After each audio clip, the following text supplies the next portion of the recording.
आगे बढ़ेंगे खबरों में। आमेर को पॉल्यूशन फ्री बनाने के लिए अब खुद जीप संचालक और स्थानीय वेंडर सामने आए हैं। सभी ने एक स्वर में कह दिया है कि आमेर महल के सामने से पार्किंग को 3 किलोमीटर दूर कुंडा के आसपास किया जाए, जीपों को बैटरी ऑपरेटेड व्हीकल में बदल दिया जाए और इसके लिए वर्तमान 250 जीप संचालकों को खुद की जीप बैटरी ऑपरेटेड व्हीकल में बदलने में प्राथमिकता दी जाए। इससे आमेर नो पॉल्यूशन जोन तो बन ही जाएगा, साथ ही साथ यहां ट्रैफिक कंजेशन जो होता है वो भी समाप्त हो जाएगा। एसोसिएट एडिटर निर्मल तिवारी ने जानी है जीप संचालकों की मंशा और वर्तमान हालात की तस्वीर, वो आपको दिखाते हैं।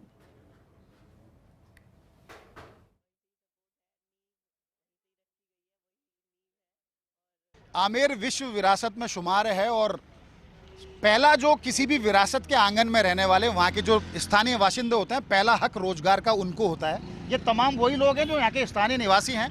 बरसों से यहाँ पर जीपें चला करके टूरिस्ट को ऊपर तक छोड़ते हैं, महल तक, बाहर से यहाँ तक लेके आते हैं। लेकिन एक समस्या टूरिस्ट के बढ़ने के साथ साथ समस्या भी बढ़ी है। समस्या क्या बढ़ी है आपको दिखाने की कोशिश करेंगे। यस, चारों तरफ आप चारों तरफ देखेंगे तो आपको बहुत सारे ऐसे वाहन, पर्यटक वाहन दिखेंगे, जीपें दिखेंगी, निजी वाहन दिखेंगे और तमाम जो पर्यटक जो आते हैं उनके वाहन दिखेंगे। साथ ही साथ जो लोग यहाँ से राहगीर गुजरते हैं उनके वाहन दिखेंगे। उससे न केवल पॉल्यूशन फैल रहा है, ईंधन की खपत ज़्यादा हो रही है, कार्बन उत्सर्जन है उसका नियंत्रण पूरी तरह से खराब हो गया। और ये जो विश्व विरासत आपको सामने दिखाई दे रही है ये भी कई बार बदरंग होती दिखाई देती है, हमारी छवि पर बहुत फर्क पड़ता है। ये तमाम यहाँ के स्टेक होल्डर्स हैं। एक तरह से 250 जीपें आमेर के अंदर चलती हैं, खुद भी यहाँ से जीप हटा करके ई व्हीकल पर आना चाहते हैं। ई व्हीकल पर इसलिए कि सबसे पहली बात तो है इसको नॉन पॉल्यूशन जोन की तरह ये हो जाएगा पूरा, ना तो विरासत को नुकसान होगा ना इन लोगों को नुकसान होगा, रोजगार भी चलता रहेगा। जीपें हटा करके ई व्हीकल लाएंगे। दूसरी मांग ये होती है कि पार्किंग को कहीं 2 किलोमीटर 3 किलोमीटर पीछे यहाँ और 2-3 किलोमीटर पीछे इधर कनक घाटी की तरफ किया जाए, ताकि जो व्हीकल हैं वो अंदर ना आए, सिर्फ टूरिस्ट को छोड़ने के लिए इनके ई व्हीकल अंदर आए, टूरिस्ट को यहाँ तक छोड़ें,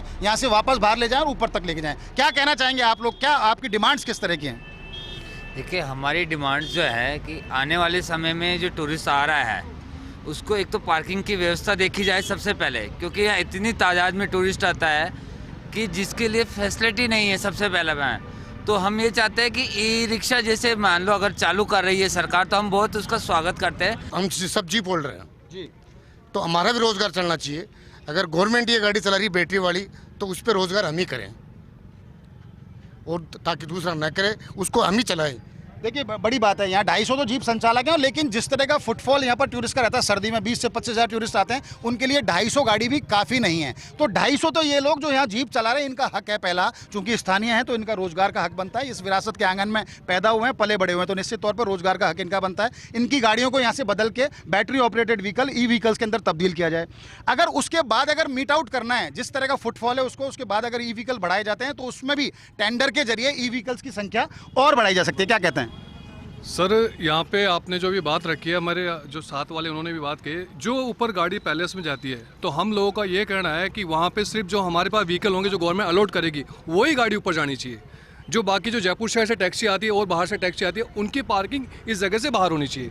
इससे नॉन पॉल्यूशन जोन पूरे पैलेस की तरफ चारों तरफ होगा। यहाँ के जो प्रत्येक व्यक्ति है जो अपने घर पे रहता है वो अपना स्वयं रोजगार भी कर सकता है। इनके सुझाव लेने चाहिए, इनको बैठा करके बात करनी चाहिए, इनके रोजगार को और पुख्ता करें और कैसे आधुनिक तारतम्य उसके साथ बैठाया जाए, क्योंकि डीजल की गाड़ी आएंगी, पेट्रोल की गाड़ी आएंगी तो निश्चित तौर पर पॉल्यूशन भी बढ़ेगा, विरासत भी बदरंग होती है। क्या आप लोग क्या और कुछ कोई डिमांड और किसी तरह की? डिमांड तो यही है कि सभी लोग भाई जो भी गाइड हैं, आमेर वासी हैं, सब साथ मिलके काम करना चाहिए इस मुद्दे पर। गवर्नमेंट जो व्हीकल अलॉट करती है वो व्हीकल हम लोगों को ही मिले। हाँ। हम लोग उसको ड्राइव करें और जो टूरिस्ट की जितनी गाड़ी आती हैं जो एज ए टैक्सी होती है उनकी पार्किंग यहाँ से 3 किलोमीटर बाहर रखी जाए, लोकल वही गाड़ी प्रायोरिटी दी जाए। सबसे पहले यहाँ के लोकल व्यक्ति को प्रायोरिटी दी जाए। हम इस गवर्नमेंट के इस नतीजे का स्वागत करते हैं, लेकिन प्रायोरिटी है कि यहाँ का लोकल लोग इससे जुड़ा हुआ है, उसके पास कोई ऑप्शन ही नहीं बचा। बिल्कुल, यहाँ पे इलेक्ट्रिक व्हीकल जो आता है उसके पास कोई ऑप्शन ही नहीं है, वो इसी से जुड़ा हुआ है सालों से।